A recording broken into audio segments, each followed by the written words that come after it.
يوم النحر أحب إلى الله من إهراق الدم وإنه ليأتي يوم القيامة بقرونها وأزلافها وأشعارها وإن الدم ليقع من الله بمكان قبل أن يقع بالأرض فطيبوا بها نفسا. بڑی عجیب حدیث ہے، بہت پیاری حدیث ہے.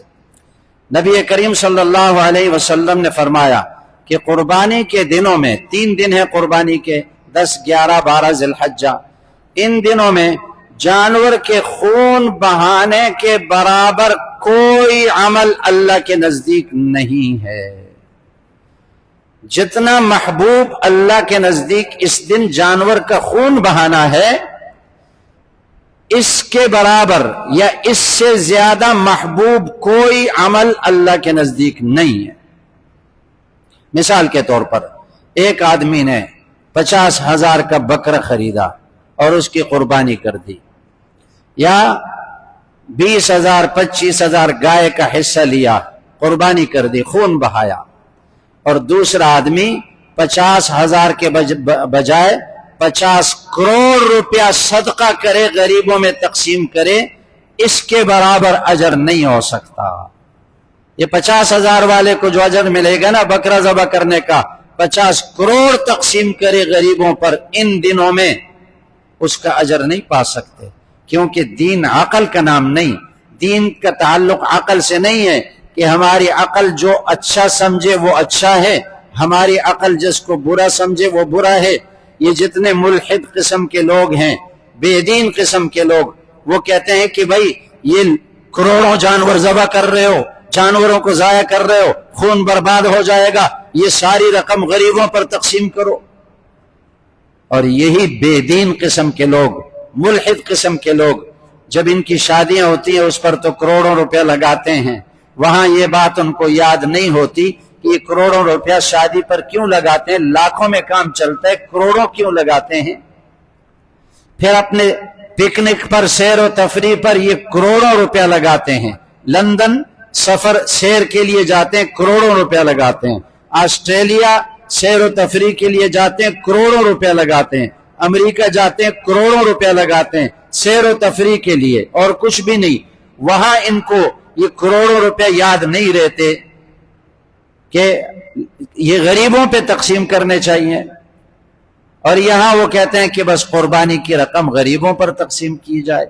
تو بھئی قربانی کا حکم اللہ کی طرف سے ہے، اور رسول اللہ صلی اللہ علیہ وسلم نے مدینہ منورہ میں 10 سال مسلسل قربانی کی. جب قربانی واجب ہو گئی تو 10 سال مسلسل قربانی کی، کبھی قربانی نہیں چھوڑی.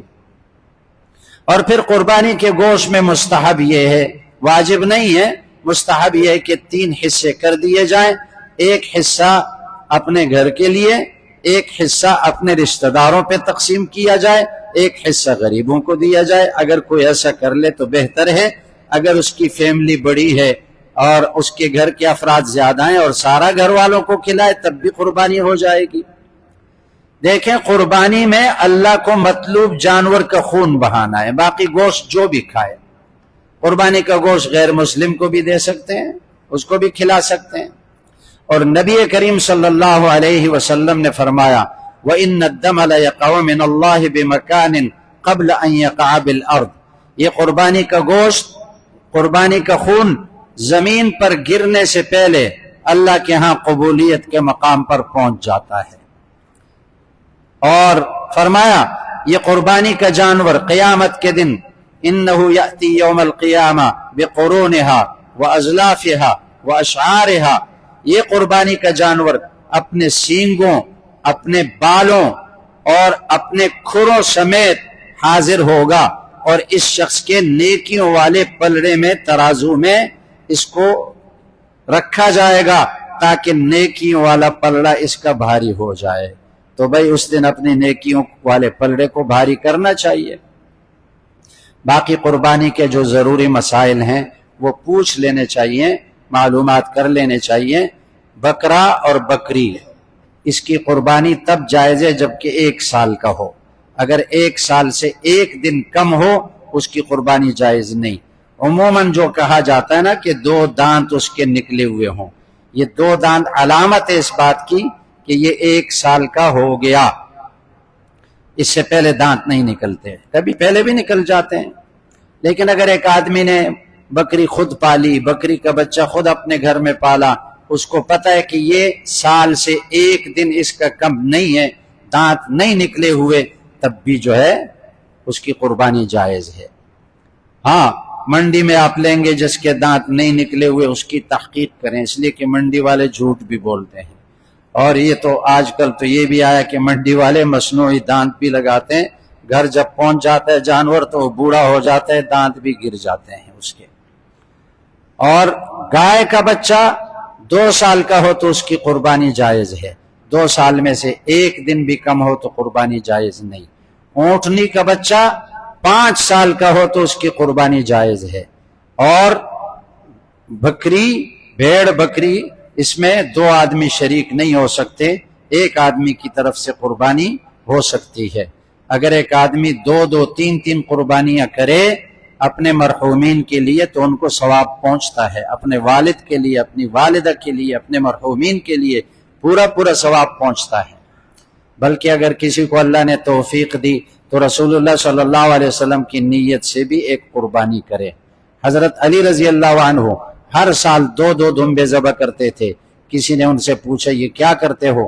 فرمایا نبی کریم صلی اللہ علیہ وسلم نے مجھے وصیت فرمائی کہ میری طرف سے قربانی کرو، میں رسول اللہ صلی اللہ علیہ وسلم کی طرف سے قربانی کر رہا ہوں۔ باقی قربانی کے جانور اگر بڑے جانور میں شریک ہیں، 7 سے زیادہ شریک نہیں ہو سکتے، 7 سے کم جتنے بھی ہوں شریک ہو سکتے ہیں۔ یہ جو مشہور ہے کہ طاق افراد ہوں جفت نہ ہوں، یہ غلط ہے۔ 4 بھی شریک ہو سکتے ہیں، 3 بھی شریک ہو سکتے ہیں، 2 بھی شریک ہو سکتے ہیں۔ اور لیکن تقسیم کرنے میں ہڈیاں اور اوجڑی جتنے اجزاء ہیں وہ سب تقسیم کریں گے۔ ایسا جائز نہیں ہے کہ اس کی کلیجہ وغیرہ پہلے سے نکال کر اس کو بھون لیا جائے اور جو کام کرنے والے ہیں قربانی کے گوشت کو کاٹنے والے ان کو کھلایا جائے، غلط ہے۔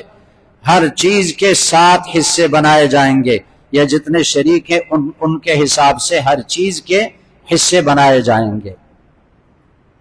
اور جو قصاب ہے اس کو اجرت قربانی میں سے دینا جائز نہیں، قربانی کے گوشت میں سے اس کو اجرت اپنے جیب سے دینا ضروری ہے، قربانی کے گوشت میں سے جائز نہیں۔ اور قربانی کی جو کھال ہے اس کا صدقہ کرنا واجب ہے۔ پرانے زمانے میں کھال سے مسلح بناتے تھے، اگر کوئی اپنے قربانی کے کھال سے مسلح بنائے جائز ہے، لیکن اگر بیچے تو پھر اس کی قیمت خود استعمال کرنا جائز نہیں، وہ صدقہ کرنا واجب ہے۔ اور بہترین مصرف آپ کی قربانی کی کھالوں کا دینی مدارس ہیں، ان کے ساتھ تعاون بھی ہوگا، دین پھیلانے میں آپ کا حصہ بھی ہوگا، پورا اجر بھی ملے گا، اور کھال بھی جگہ پر لگ جائے گی۔ تو جامعہ بن نوریہ عالمیہ سائٹ کراچی، اس میں 60 سے زیادہ ممالک کے طلبہ ہیں، تقریباً 14-15 ملکوں میں تو اللہ نے مجھے بھی توفیق دی، جانا ہوا، میں نے وہاں دیکھا کہ جامعہ بن نوریہ کے طلبہ وہی تو ہمارا استقبال کرتے ہیں وہاں، اور وہی ہمیں دعوت دیتے ہیں۔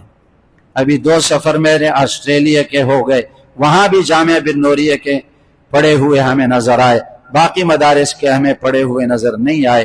تو اس لیے آپ کی قربانی کے کھالوں کا بہترین مصرف جامعہ بن نوریہ عالمیہ سائٹ ہے، اور یہاں گیٹ کے ساتھ جو ہیں وہ قربانی کی کھالیں جمع ہوں گی۔